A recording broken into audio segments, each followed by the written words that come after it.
जी, तो बीटीए और earning season का डेवलपमेंट, ये दो बड़े ट्रिगर होंगे आगे चलते हुए। सुदीप जी, तो अगर मैं थोड़ा इसी हफ्ते पर अभी भी केंद्रित रहूं, ओवरऑल थोड़ा अटका अटका सा रहा, लेकिन ऐसा नहीं कि पूरा ही हफ्ता खराब रहा। कहां पर हम थोड़े ज्यादा अटके, कहां बेहतर कर सकते थे?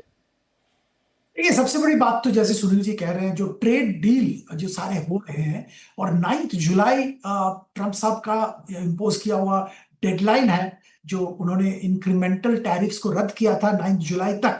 सो सारा दुनिया का नजर वो 9 जुलाई और उसके आसपास जो होगा उस पे ऊपर रहेगा। तो ओवरऑल एक नर्वसनेस का माहौल है ग्लोबल मार्केट्स में इस 9 जुलाई को लेके, और उसी के चलते सब लोग अपना पोजीशन थोड़ा संभाल के ले रहे हैं, हल्का कर रहे हैं, और वेट एंड वॉच मोड में चले गए हैं, पर्टिकुलरली ग्लोबल इन्वेस्टर्स। तो इसीलिए इंडियन मार्केट में इस हफ्ते में हम लोगों ने थोड़ा रुकावट और थोड़ा बहुत कॉशसनेस देखा है। एक रेंज में मार्केट कामकाज करता रहा। उसके साथ साथ आज जैसे जानते हैं, एक बहुत बड़ा सेबी का डिसीजन आया, जो कि एक बड़ा इम्पैक्ट है एफएनओ मार्केट के ऊपर। जेन कैपिटल को लेके जो डिसीजन आया है, ये एक बहुत बड़ा इम्पैक्ट मार्केट और मार्केट वॉल्यूम पे ला सकता है। इस पे भी ध्यान रखना पड़ेगा, और उसका असर जरूर आज इंडियन मार्केट पे था।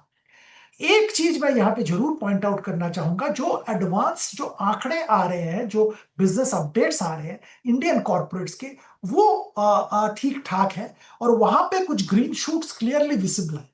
जैसे मैरिको के जो अपडेट आया है, उससे वो कह रहे हैं कि रूरल मार्केट में डिमांड तगड़ा है, अर्बन मार्केट में भी डिमांड वापस आया है, एंड ओवरऑल इंडिया डिमांड ठीक ठाक है। और ये बहुत दिनों के बाद ऐसा स्टेटमेंट कोई एफएमसीजी कंपनी की तरफ से आ रहा है। उम्मीद यह है कि बाकी एफएमसीजी कंपनी की तरफ से भी अगर ऐसा कोई स्टेटमेंट आए, ऐसा कोई आंकड़े आए, तो एक एक बहुत बड़ा चेंज मार्केट के मूड में देखने को मिलेगा, क्योंकि डिमांड स्लोडाउन लेके मार्केट 1-1.5 साल से परेशान है।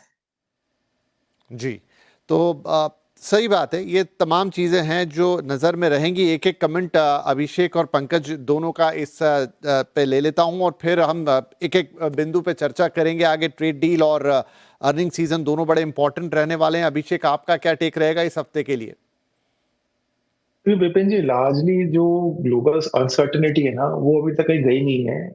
और इस माहौल में भी हमारी मार्केट ने बहुत अच्छा परफॉर्मेंस दिया है, एंड लार्जली ये लिक्विडिटी की वजह से है। बाकी इस तरह की जो हम कह सकते हैं सेक्टर रोटेशन जो हमने देखने को कही, अगेन अभी डिस्कशन भी हो रहा था कि जैसे कहीं पे आईटी की एक प्रेफरेंस होगी या व्यू होगा, बैंकिंग की तरफ कुछ और होगा। तो ये एक नॉर्मल कोर्स ऑफ में एक्शन में इस तरह से चीजें होती है जब मार्केट एक लेवल पे स्टेबल होता है।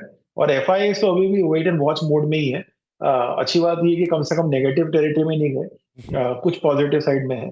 But having said that, overall मुझे लग रहा है कि बारिंग दिस वीक अगर आप ऐसे ट्रेंड देखें, तो अभी तक हमने एक बड़ा डिसेंटली परफॉर्म किया है, अगर हम ग्लोबल मार्केट्स की अनसर्टेनिटी को फैक्टर करें। पंकज जी, आपका टेक? नमस्कार, थैंक्स फॉर हैविंग मी। देखो, मेरा ये मानना है कि मार्केट्स में जिस तरह का सीरियस रनअप हमने देखा था लास्ट के, अगर हम देखें जो 3-1 हज़ार पॉइंट का निफ्टी में रनअप रहा post, I would say post global event जो चल रहे थे पिछले 2-3 महीने